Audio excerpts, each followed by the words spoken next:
안녕하십니까 여러분. 미국 의사의 락 이야기 신강섭입니다.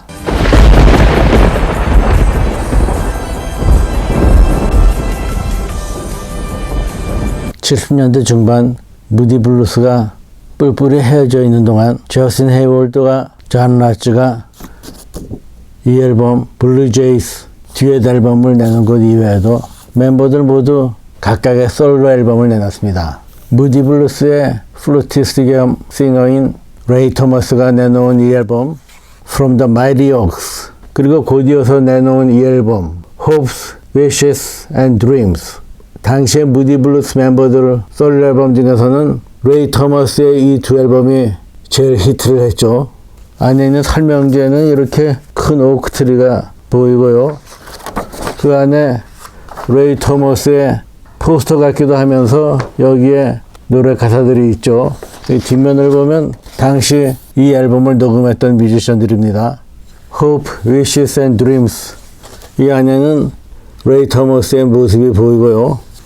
이 두 앨범 모두 노래가 비슷하면서 듣기 좋은 무디 블루스 음악들을 그대로 답습한 것이죠. 77년에 나온 저스틴 헤이월드의 솔로 앨범 Songwriter. 이 앨범을 제가 1998년인가 한국에 가서 산 앨범입니다. 연대 앞이었어요.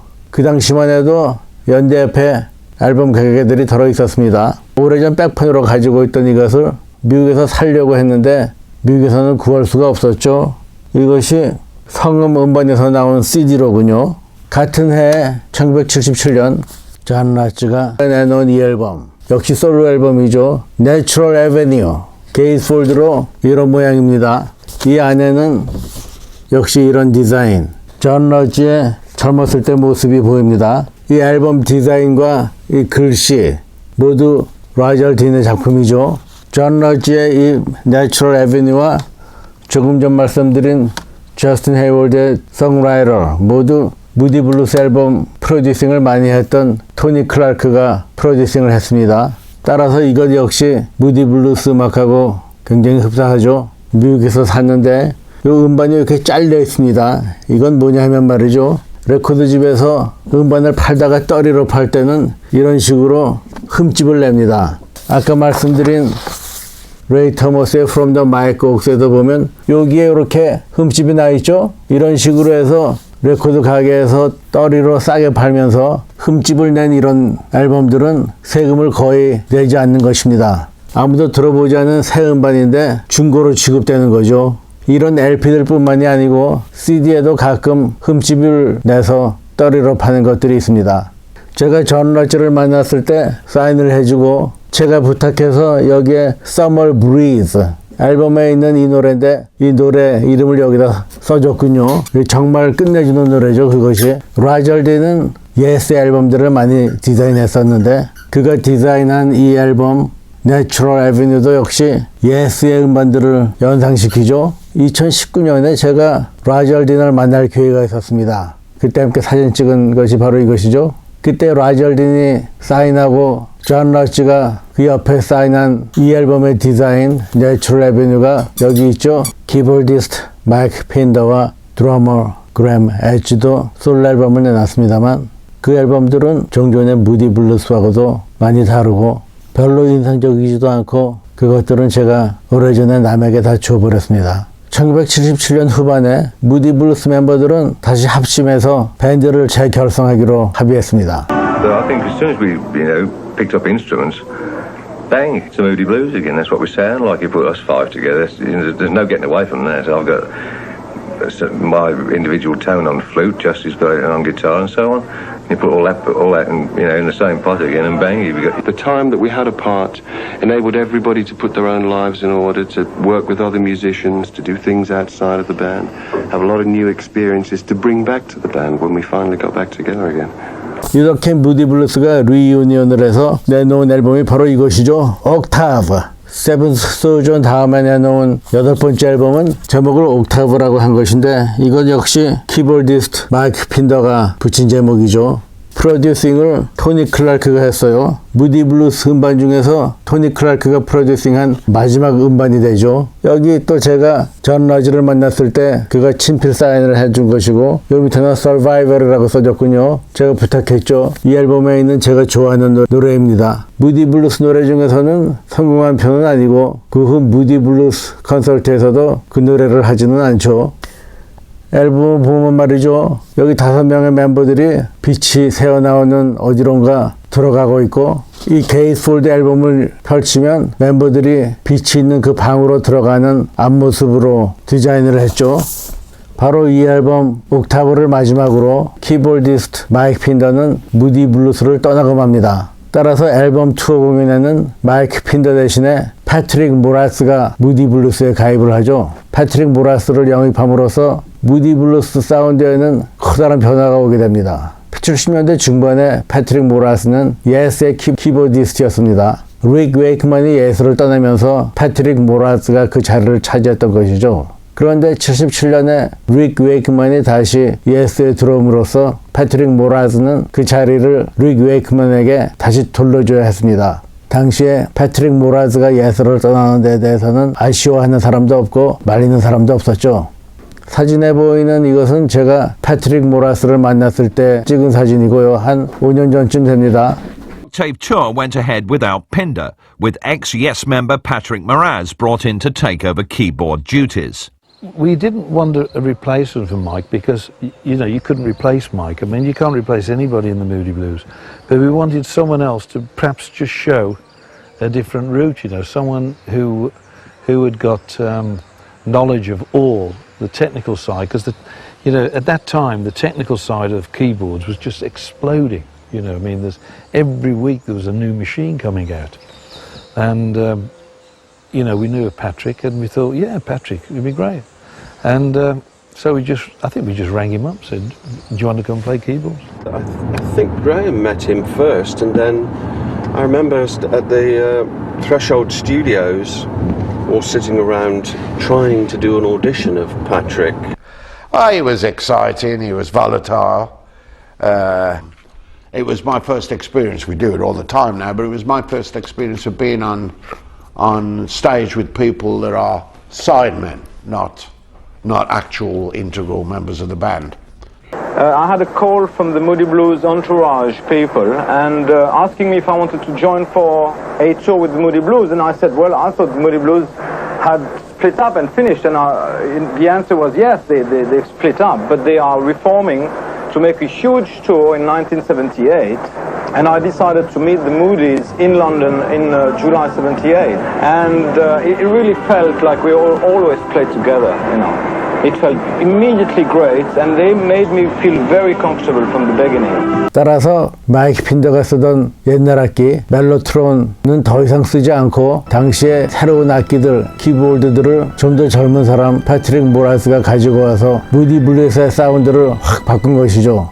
패트릭 모라스를 영입하고 사운드를 완전히 바꾼 무디 블루스는 그 전에 프로그레시브 락, 사이키델릭 락 이런 것들은 더 이상 하지 않고 당시 사람들이 좋아하는 락앤롤 풍으로 바뀌어지게 되죠. 실험적으로 하던 인도 악기 같은 것은 더 이상 만지지도 않습니다. 따라서 무디 블루스는 옛날과 같은 인기를 회복하게 되죠. 1980년도에 들어와 패트릭 모라스는 무디 블루스에 본격적으로 참여하고 바로 이 앨범 Long Distance Voyager라는 앨범을 내놓게 되죠. Yes, the Moody Blues didn't really come back together, in my opinion, until Long Distance Voyager. I love that album because Octave was like the end of what had gone before. The Long Distance Voyager, just because of the album, it was something that just set off. It had been sent off into the sky, just like our album. And it felt as though we were on a new dawn, a new threshold. And that album just really took us right through the 80s. We had a lot of great airplay. There was a song called The Voice that came off it. It was top 10 in America. Another song called Gemini Dream. And it was the beginning of a rebirth, of a new sound of the Moody Blues, a real step forward that was invigorating and wonderful. And I can't remember who saw it, but someone saw one of these lithograph prints on the wall at the photography studio. it was like a street scene, and the sort of drummer with the one-man band by the side of him, I thought, well, it's probably that little guy. He's the long-distance Voyager, and there he is, this little one-man band. So this picture I found out belonged to some foundation in Glasgow, and got permission to use it, and it became the sleeve of Long-Distance Voyager. And so we actually put the Voyager spacecraft into this picture of this Dickensian scene, and it's in the sky going overhead while this little street entertainment scene is going on. 이때부터는 그 전에 무디 블루스의 6번째 멤버라고 했던 프로듀서 토니 클라크가 아니라 또 다른 사람 펩 윌리엄스라는 사람입니다. 펩 윌리엄스는 이 앨범에서 스트링 오케스트라 편곡점을 해주면서 그 전에 토니 클라크와는 다른 면모를 보여주죠. 이 앨범은 나오자마자 전 세계 여러 나라에서 인기 상위권에 접어들면서 크게 성공했고 곧 무디 블루스는 투어 공연을 시작하게 됩니다. 그 투어 공연을 제가 볼 기회가 있었어요. 아, 지금도 생각납니다. 그것이 1981년 늦가을인데 제가 아직 학생이죠. 미국 필라델피아에 계신 저희 외삼촌 댁을 방문할 수가 있었어요. 어느 날 그 집에 온 신문을 보니까 The Moody Blues Concert, 무디 블루스가 필라델피아에 공연하러 온다 이겁니다. 스펙트럼이라는 곳이었었는데 그것이 실내 운동 경기장이죠. 지금은 스펙트럼이 없어지고 대신 더 큰 실내 스타디움입니다. 지난 여름 핑크 플로이드의 라저 워럴스도 거기에 와서 공연을 했죠. 그때 저는 미국에 온 지 2주밖에 안 됐었는데 영어도 잘 못하고 필라델피아 지리에 익숙하지 않은 제가 처음 보는 그 대규모 콘서트를 가는 데에는 용기가 많이 필요했죠. 저희 삼촌 댁에서 버스를 타고 기차를 타고 그 공연장에 가서 공연을 보고 돌아오는 길에는 버스가 끊겨서 멀리서 한참 걸어서 왔습니다. 그것이 제가 그 이후 20번 정도 더 본 무디 블루스 콘서트의 처음이죠. 그 공연에서 무디 블루스는 자기네 히트곡들을 모두 연주하고 당시 새 앨범 롱 디스턴스 보야저에 있던 것들을 몇 개 하고 패트릭 모라스가 무대 왼쪽에서 키보드에 둘러싸여서 연주를 하는데 자기 앞에 있는 키보드를 연주하다가 그것을 쓰지 않을 때에는 무대 뒤에서 어떤 사람이 나와서 바퀴에 달려있는 그 키보드를 옆으로 밀어버립니다. 그래서 관중들이 패트릭 모라스를 잘 볼 수 있게 하죠. 그 키보드가 필요하면 옆에 있는 사람이 다시 패트릭 모라스 앞으로 밀어주고요. 그때 제가 처음 본 락 콘서트의 티켓을 지금도 가지고 있습니다. 제가 패트릭 모라스를 만났을 때 보여줬더니 패트릭이 이 티켓을 아직도 가지고 있냐 그러면서 여기에 자기의 사인을 해줬죠. 1983년에 The Present라는 앨범인데 이것은 그 전 앨범보다는 히트하지 못했습니다. 전 앨범과 음악이 비슷하죠. 패트릭 모라스를 만났을 때 그가 여기에 제 이름을 써주고 Best Personal Wishes 이렇게 써주고 자기의 친필 사인 그리고 이렇게 그림까지 그려줬습니다.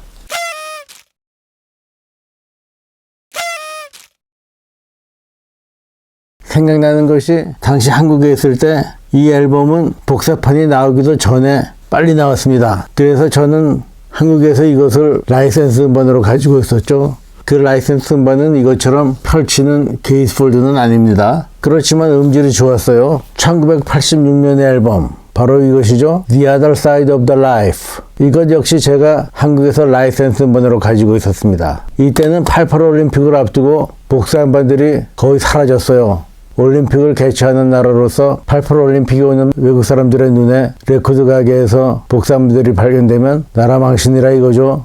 레코드뿐만이 아니라 그동안 의과대학을 비롯해서 여러 학교에서 쓰던 외국 원서들도 더 이상 불법 복사로 찍어내지는 못하게 되었죠. 대신 이 앨범도 라이센스로 오래 기다리지 않고 상업 음반에서 나왔습니다.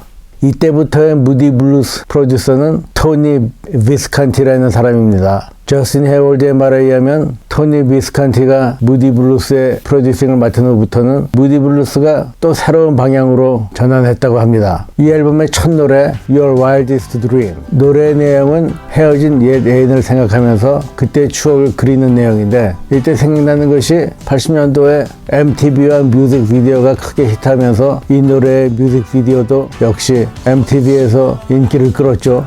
제 기억으로는 그때 한국에서 비디오 자키 김광한 씨가 이 뮤직비디오를 소개해주면서 이야기를 하는데 그가 설명하시기를 이 노래는 어떤 여성이 사랑하던 남자를 버리고 부와 명예를 쫓아서 다른 사람과 결혼, 가정을 꾸몄다가 옛 예인을 생각하면서 후회한다는 그야말로 말도 안 되는 것이 이 노래의 내용이라고 하신 것이 생각납니다. 저는 그때 그것이 정말인 줄 알았죠. 하여튼 이 노래는 크게 성공하고 지금도 무디 블루스의 공연에서 이 노래를 저스틴 헤이월드가 노래하면 아줌마들이 일어나서 춤추고 열광을 하죠. 이 뮤직비디오에 나오는 밴드 멤버들의 어린 시절은 모두 비슷한 대역을 쓴 것이죠.